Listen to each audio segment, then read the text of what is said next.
Jadi orang yang sholat ba'diyah qobliyahnya bolong-bolong, omsetnya naik turun, anak bikin jengkel, buat bayar cicilan besok belum ada, keponakannya pergi, pengen jual tanah. Itu penyebabnya satu, sholat ba'diyah qobliyahnya bolong-bolong. Siapa itu?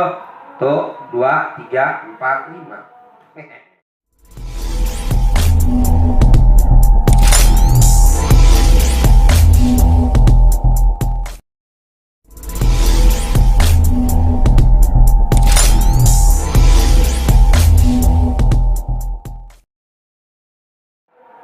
Kalau saya sih masalah pekerjaan kan. Kenapa kerja? Itu pekerjaan sering nggak jelas, ada pembayaran nggak jelas, terus diberhentikan setelah nggak jelas. Ya, kenapa nggak jelas ya kan gua? Ya saya juga nggak tahu itu. Tahu-tahu. Iya, pekerjaan apa? Bos kerja apa? Saya kerjaan konsultan engineer di perusahaan telekomunikasi. Punya sendiri apa kerja sama orang? Karyawan saya. Lo karyawan. Lah karyawan kan pasti digaji. Iya, cuman kadang ada suatu saat itu pembayarannya tidak jelas. Kan itu buat perusahaan bukan buat lo. Iya, gaji saya, pembayaran gaji saya. Nggak jelas. Gara-garanya? Ya ada bilang perusahaan inilah belum dibayar. Ini gua kasih tau ya. Orang yang sholat ba'diyah qobliyahnya bolong-bolong, biasanya kerjanya nggak jelas, gajinya nggak jelas. Lu tuh. Betul nggak? Ba'diyah qobliyahnya bolong-bolong. Nah, lu bolong-bolong nggak ba'diyah qobliyahnya? Sholat ba'diyah qobliyahnya bolong-bolong nggak? Coba jawab. Iya, bolong. Tepuk tangan dong. Alhamdulillah. Jadi orang yang sholat ba'diyah qobliyahnya bolong-bolong, omsetnya naik turun, anak bikin jengkel, buat bayar cicilan besok belum ada, keponakannya pergi, pengen jual tanah. Itu penyebabnya satu, sholat ba'diyah qobliyahnya bolong-bolong. Siapa itu? Tuh, 2, 3, 4, 5. Setuju gak, bos? Tepuk tangan dong. Alhamdulillah. Ba'diyah qobliyahnya bolong-bolong.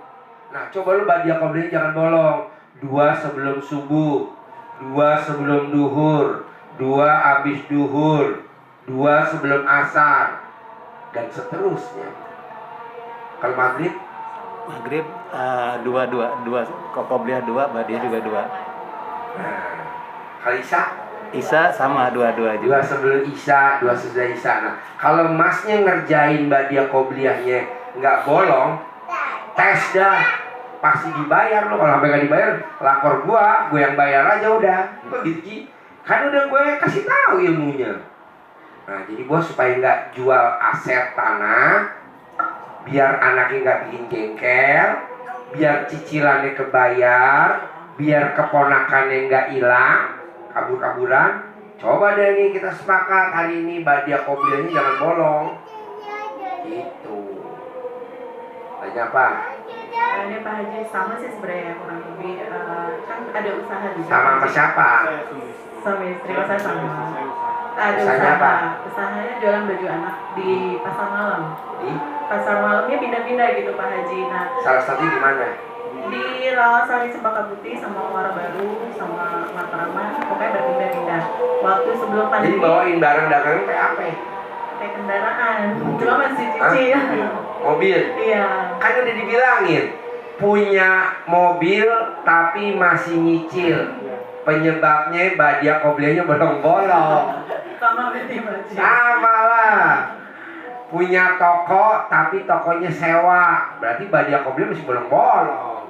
Nah, terus Punya tanah gatel pengen jual, tapi ba'diyah qobliyah masih bolong-bolong. Maksudnya Pak Haji gini, biar usaha kita ini lagi, maksudnya bangkit lagi gitu. Ada lagi. Nah, ba'diyah qobliyahnya aja dibenerin. Ba'diyah qobliyahnya mbaknya dinaikin. Jadi paksain sebelum subuh, sholat dulu 2 rakaat sebelum subuh. Nah itu gimana Pak Haji, kan saya jualan di pasar malam. Kalau sampai rumah itu kan jam 12 jam 1 ya. Nah itu gimana, tidur dulu atau langsung aja gitu? Langsung aja tak tidur kebablasan. Iya itu dia, sampai subuh berarti Pak Haji. Iyalah. Tidur. Iya. Nanti kalau duit lo udah banyak kaya raya ngapain lagi lo dagang pindah-pindah? Iya.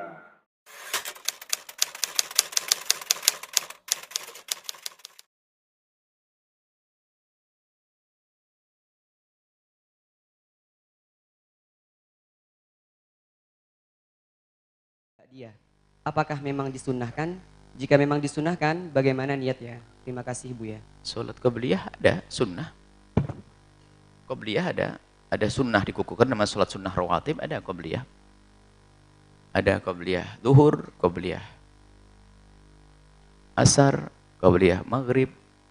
Ada qabliyah maghrib ya. Qabliyah isya, ba'diyah zuhur, ba'diyah asar enggak ada. Yang enggak ada adalah ba'diyah asyar sama ba'diyah subuh. Selebihnya ada. Qabliyah zuhur, ba'diyah zuhur ada. Qabliyah asar ada. Qabliyah maghrib juga ada. Ba'diyah maghrib ada. Qabliyah isya ada. Ba'diyah isya ada. Qabliyah isya ada. Ba'diyah isya ada. Qabliyah subuh ada. Dan ba'diyah subuh tidak ada. Akan tapi di antara itu semua yang paling dikukuhkan adalah ada berapa?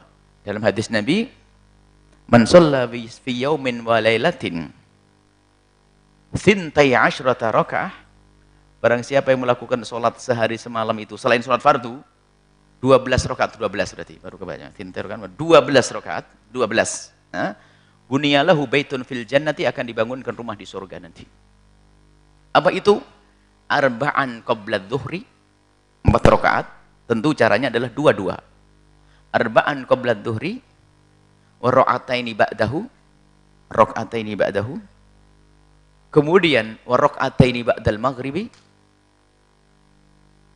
wa rakaataini ba'dal isya'i wa rakaataini qabla sholatil fajri, dan 2 rakaat sebelum sholat subuh.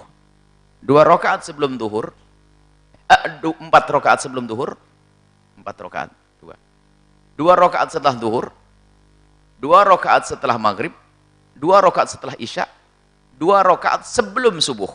Ini yang dikukuhkan. Adapun setiap sholat ada rinciannya. Dan secara umum setiap sholat itu ada qobliyahnya. Jadi termasuk qobliyah Jum'ah ada, qobliyah maghrib juga ada, qobliyah isya juga ada. Dalam hadis sahih, baina kulli adzanaini sholatun, baina kulli adzanaini sholatun. 2 kali Nabi menyebutkan liman sya'a. Setiap adzan, antara 2 adzan ada sholatnya. Bagi orang yang mau, namanya sunnah. Sholat baina kulli adzanaini, setiap ada 2 adzan. Adzanain itu adzan dan qomat itu adzanaini. Habis adzan, maksudnya sudah masuk waktu sholat, sebelum qomat, sebelum melakukan sholat fardu, ada namanya sholat sunnah. Secara umum itu hadisnya. Jadi maghrib juga ada, isya juga ada qobliyahnya, Jumat juga ada qobliyahnya.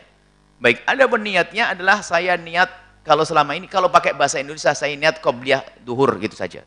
Saya pakai bahasa Jawa, pakai bahasa Indonesia, aku niat sholat sebelum duhur 2 rakaat, ya Allah. Saya niat sebelum duhur 2 rakaat lagi, ya Allah, selesai. Sudah paham bahasa Indonesia juga bisa. Kalau mungkin selama ini diajarkan usolli sunnatad duhri raka'ataini, boleh. Usolli sunnata atau usolli qobliyatad duhri. Usolli sunnatad duhri. Sudahlah, pakai bahasa Arab susah. Aku sholat sebelum duhur, ya Allah, 2 rakaat. Sudah beres. Allah Maha tahu. Aku sholat setelah duhur, ya Allah. Dan jika rawatib ini tertinggal, Anda boleh mengkodoknya. Misalnya Anda habis duhur belum sempat melakukan ba'diyah duhur. Karena lupa atau karena sibuk. Ingat-ingat setelah asar. Lakukan setelah asar. Dan Nabi pun pernah melakukan yang serupa. Jadi bisa dikodok. Nabi pernah melakukan yang serupa. Jadi Nabi pernah sibuk menemui tamu sehingga Nabi tidak melakukan sholat ba'diyah duhur. 2 rakaat duhur. Kemudian ingatnya Nabi adalah setelah asar. Maka Nabi melakukan itu setelah asar. Nah ini, jadi rawatib itu bisa dikodok. Karena begitu pentingnya, begitu besar pahalanya. Dan tidak ada sholat sunnah yang pahalanya setelah fardu. Tidak ada sholat sunnah yang pahalanya melebihi daripada sholat qobliyah ba'diyah. Jadi tingkat pertama adalah fardu, setelah itu qobliyah ba'diyah. Yang Masya Allah sholat tasbih itu luar biasa pahalanya. Sholat tasbih pahalanya banyak disebutkan dalam hadis, maka itu pun tidak bisa mengalahkan sholat qobliyah subuh. Tidak bisa mengalahkan sholat ba'diyah isya. Termasuk taraweh di bulan Ramadan, tidak bisa mengalahkan ba'diyah isya di bulan Ramadan. Kadang-kadang ada orang melakukan sholat taraweh tapi tidak ba'diyahan. Sholat tasbih nggak pakai ba'diyahan. Nah, ini kan problem. Maka kurang sadar tentang kemuliaan. Baik, inilah tentang sholat qobliyah. Ada niatnya, aku niat qobliyah duhur gitu saja. Aku niat sebelum duhur dan aku niat setelah asar gitu. Setelah asar nggak ada. Setelah duhur atau sebelum asar biasa dengan bahasa Indonesia boleh. Kalau pakai bahasa Arab, usolli sunnatad duhri atau qabliyatad duhri lillahi ta'ala.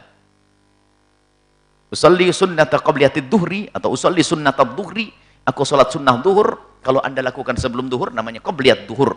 Kalau repot pakai bahasa Indonesia, aku niat sebelum duhur dan rakaat ya Allah, Allahu Akbar, Allah sudah maha tahu. Wallahu a'lam bissawab.